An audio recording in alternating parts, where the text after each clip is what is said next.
찬송가 246장 함께 찬송하겠습니다. 찬송가 246장입니다. 246장 함께 찬송합니다. 나 가나안 땅 귀한 성에 들어가려고 내 무거운 짐 벗어버렸네. 죄 중에 다시 방황할 일 전혀 없으니 저 생명시내가에 살겠네. 길이 살겠네. 나 길이 살겠네. 저 생명시내가에 살겠네. 길이 살겠네. 나 길이 살겠네. 저 생명시내가에 살겠네. 그불과 구름 기둥으로 인도하시니 나가는 길이 영통하겠네. 그 요단강을 내가 지금 건넌 후에는 저 생명시내가에 살겠네. 길이 살겠네. 나 길이 살겠네. 저 생명시내가에 살겠네. 길이 살겠네. 나 길이 살겠네. 저 생명시내가에 살겠네. 내 주린 영혼 만나로서 먹여주시니 그 양식 내게 생명 되겠네. 이후로 생명 양식 주와 함께 먹으며 저 생명시내가에 살겠네. 길이 살겠네. 나 길이 살겠네. 저 생명시내가에 살겠네. 길이 살겠네. 나 길이 살겠네. 저 생명시내가에 살겠네. 아멘. 사도신경으로 우리의 신앙을 함께 고백합니다. 나는 전능하신 아버지 하나님 천지의 창조주를 믿습니다. 나는 그의 유일하신 아들 우리 주 예수 그리스도를 믿습니다. 그는 성령으로 잉태되어 동정녀 마리아에게서 나시고 본디오 빌라도에게 고난을 받아 십자가에 못 박혀 죽으시고 장사된 지 사흘 만에 죽은 자 가운데서 다시 살아나셨으며 하늘에 오르시어 전능하신 아버지 하나님 우편에 앉아 계시다가 거기로부터 살아있는 자와 죽은 자를 심판하러 오십니다. 나는 성령을 믿으며 거룩한 공교회와 성도의 교제와 죄를 용서받는 법과 몸의 부활과 영생을 믿습니다. 아멘. 고린도전서 11장 23절에서 26절까지의 말씀입니다. 고린도전서 11장 23절에서 26절까지의 말씀, 제가 말씀을 읽어드리겠습니다.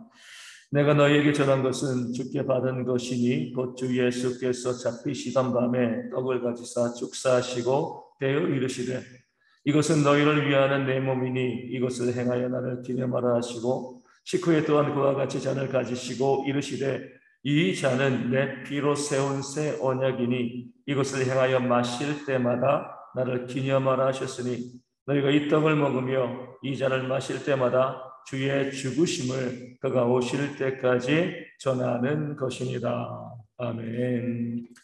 사도 바울은 고린도 교회 성도들에게 내가 너희에게 전한 것 이렇게 이야기합니다. 이 전한 것은 그 뒤에 나오는 성찬 예식이죠.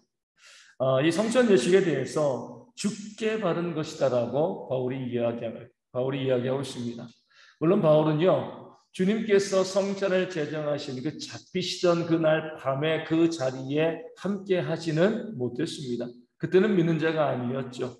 예수님께서 그 다락방에 모여있던 제자들에게 떡을 떼어 나누시고요, 그 잔을 나누시면서 그 성찬을 알려주시고 그것을 기념하라 명령하신 것을 바울은 사도들에게 듣고 배웠을 겁니다. 그리고 그것을 고린도 교회에도 그대로 알려주고 있는 것이죠. 그러면서 내가 죽게 받은 것이다. 사도들에게 받은 것이지만 그 사도들이 원래 주님께 받은 것이기 때문에 그도 죽게 받은 것이다. 이렇게 고백하고 있는 겁니다. 그 어떤 것도요, 자기 자신의 생각과 자기 자신의 주장, 자기 자신의 어떤 규례들을 만들어서 알려주는 것이 아니라 오직 주님께 받은 것만. 우리가 주일날에서 기독교 경영을 통해서 우리 가톨릭 교회의 교회법에 대해서 이야기하고 있는데 바울이 이야기하고 있는 핵심은 이겁니다. 주님께 받은 것, 말씀에 있는 것만이 우리의 법이고 우리 교회의 규례이어야 한다. 사람이 만든 것은 진리도 아니고 그것이 교회를 지배하고 다스리는 그런 법이 되어서는 안 된다는 것을 간접적으로 오늘 말씀을 통해서도 알려주고 있는 겁니다.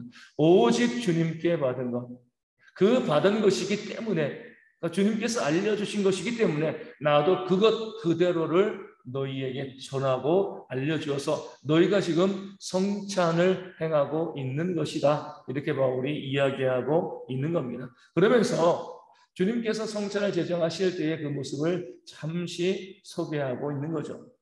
떡을 떼어 주님께서 이르시되 너희를 위하는 내 몸이다 라고 말씀하셨습니다. 그 떡은요, 예수님의 몸을 상징하는 거죠. 그 떡을 떼는 것, 주님께서 고난당하시고요, 십자가에 달려서 그 죽임을 당하시는 그런 모습, 육체가 갈갈이 찢겨진 그런 모습을 주님께서 떡으로 형상화하여 말씀하고 있는 겁니다. 그러면서 이것이 너희를 위하는 내 몸이다. 그러니까 주님께서 받은 그 모든 고통이 결국 우리를 위한 것이다. 주님께서 우리 위해서, 우리를 사랑하셔서 우리를 구원하기 위해서 그 고난을 받으셨다는 사실을 말씀하고 알려주고 있는 겁니다. 또한 잔을 가지시고 이 잔은 내 피로 세운 새 언약이다 라고 말씀하셨습니다. 하나님의 말씀을 통해서 보면 피는 곧 생명이죠. 예수님의 피는 예수님의 생명입니다. 이 피라고 이야기했을 때 이 피는요, 우리를 위하여서 우리를 구원하기 위해서 대속하신 예수님의 생명 죽음을 상징하고 의미하고 있습니다.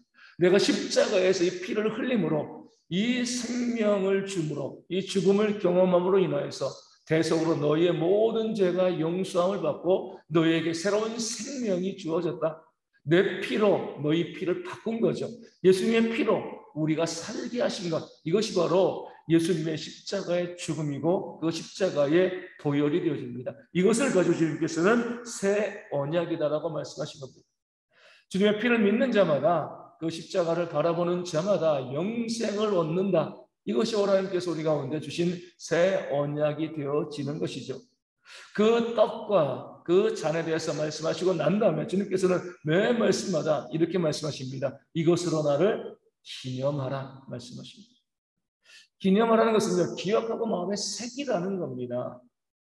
그 성찬이 왜 중요한 것인가? 그 성찬을 행할 때마다 우리가 구원의 은혜와 구원의 감격에 빠지게 되어지고요, 영원히 지옥에 빠질 수밖에 없는 그런 나를 대신하여서 십자가 지신 그 예수님을 바라보면서 우리의 삶에, 우리의 인생에 하나님의 은혜와 선물이 주어졌다는 것을 고백할 수 있기 때문에 주님께서는요, 성찬을 제정하시고 그 성찬을 우리 가운데 기념하라 말씀하고 계신 겁니다. 그러면서 26절에 너희가 이 떡을 먹으며 이 잔을 마실 때마다 주의 죽으심을 그가 오실 때까지 전하는 것이다 라고 말씀하고 있습니다.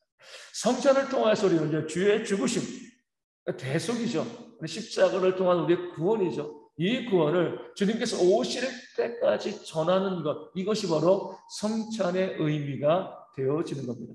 그런 면에서 우리가 성찬을 행한다는 것은요, 우리의 삶에서 가장 중요한 것이 먹고 사는 문제가 아니라 복받는 것이 아니라 영생이라는 예수님의 십자가와 대속이라는 그 사실을 고백하고 깨달아 아는 것, 이것이 바로 우리가 성찬을 행하는 이유가 되어지는 겁니다. 하나님만이 내 인생의 전부이시고 그 하나님이 예수님을 십자가에 달려 죽게 하심으로 나를 구원해 내셨습니다. 나를 살리셨습니다. 내가 구원의 은혜를 받아가지고 이 땅을 살아가고 있습니다. 이 고백을 하는 것이 바로 성찬이 되어지는 겁니다. 믿는 자의 삶은 십자가를 바라볼 때 온전하게 세워집니다. 매일매일 순간 하나님의 십자가, 그 구원의 은혜를 바라보게 될 때 우리가 하나님의 백성으로 온전히 살아가고 천국을 소망하고요, 또 섬김과 사랑과 헌신의 삶을 살아갈 수 있게 되어집니다. 그런 면에서 믿는 자들은 어떻게 보면 매일매일 성찬을 하는 것이 그들의 신앙에 유익할 수 있습니다. 내 주님께서 나를 위해서 십자가에 달려 돌아가신 그것을 묵상하며 바라보며 살아갈 때 그 하루가 의미 있기 때문에 그런 거죠.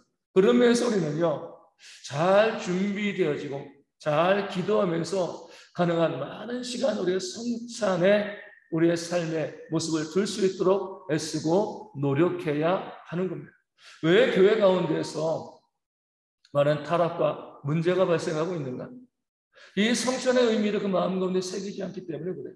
내가 구원받았다, 예수님의 십자가의 보혈로 내가 구원받아 하나님의 백성과 하나님의 자녀가 되었다, 이 사실을 망각하고 살아가니까 잘 먹고 잘 사는 것, 여기에 치중하게 되어지고요, 믿는 자이지만 세상과 타협하며 타락하는 그런 삶을 살아가게 되어지는 겁니다.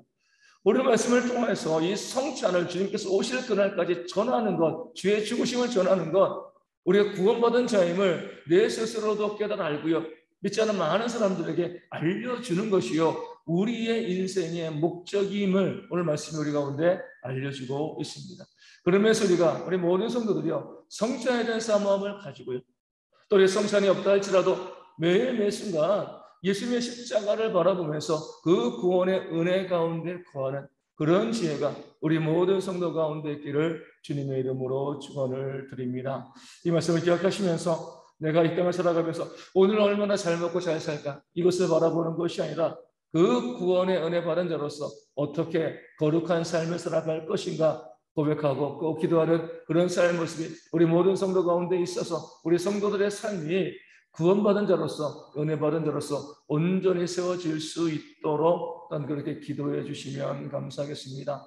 계속 비가 많이 오고 있습니다. 이 비 가운데 우리 성도들의 삶에 피해가 없도록 운전하시는 분들, 또 출퇴근하시는 분들, 우리 다니실 때에 또 문제 발생하지 않도록 기도해 주시고, 또 가정에 또 문제 발생하지 않도록 기도하시고, 지금 헌금함 위로 물이 새가지고 교회에 지금 이제 헌금함도 다 젖고 좀 위에 천장이 다 젖었습니다.